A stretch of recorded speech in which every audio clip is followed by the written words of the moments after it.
वरती बघा हे 7 फॉर्म्युले आहेत, 7 सूत्रे. हे आपल्याला पुढं कुठंही उपयोगी पडणार आहे. ते मोठे एक्झाम्पल असेल, 9वीच असेल, 10वीच असेल, 11वी असेल, 12वी. हे बेसिक आहे आणि बेसिकच आहे फॉर्म्युले. एक्सपांड फॉर्म्युल्यातले काय आपण याला म्हणतो.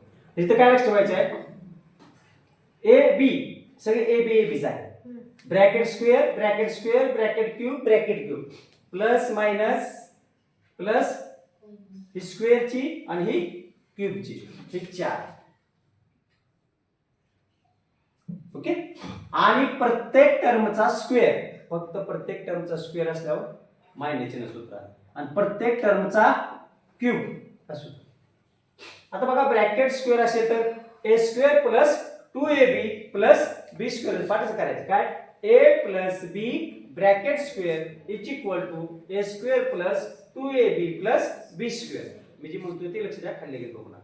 फक्त बदल काय झालाय, प्लसच्या जागेला वरचा हाय असा फॉर्म्युले प्लस पहिल्यांदा, तर इथं पहिल्यांदा फक्त काय घ्या, एवढा चेंज आहे, बाकीचा चेंज नाही चिन्हात फक्त. ओके.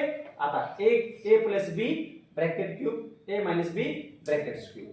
बघा चिन्हात फक्त बदल आहे, म्हणजे वरचे आहे बघा, ए क्यूब 3a स्क्वेअर बी 3ab स्क्वेअर. पाठच करायचं, ए क्यूब 3a स्क्वेअर बी 3ab स्क्वेअर, ए चा स्क्वेअर आणि इथं बी चा स्क्वेअर, ए चा स्क्वेअर बी ए आणि बी स्क्वेअर. समजले. आणि पहिल्यांदा ए क्यूब आणि शेवट, जर हा बी क्यूब होतो इथं 2 नंबरला घेतला तरी प्रॉब्लेम नाही.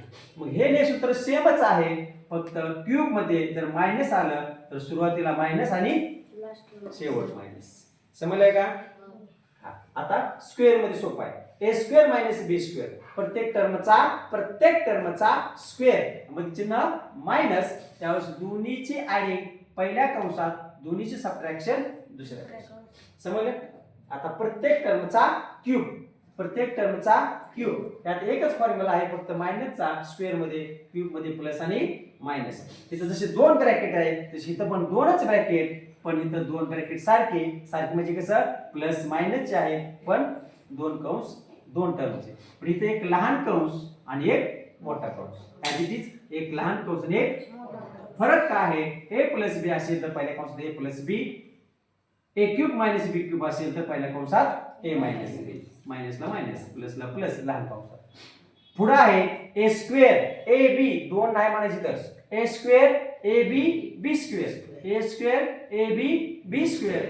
प्लस असेल तर इथं आतमध्ये मायनस चिन्ह होईल आणि इथं मायनस असेल काय होईल प्लस. हे लक्षात ठेवावं लागेल. तुमचं जमले कुठं होणार, इथं 2 लिहिणार तुम्ही, एखादी आपण 2 पाठ केलेला पण इथं 2 नाही.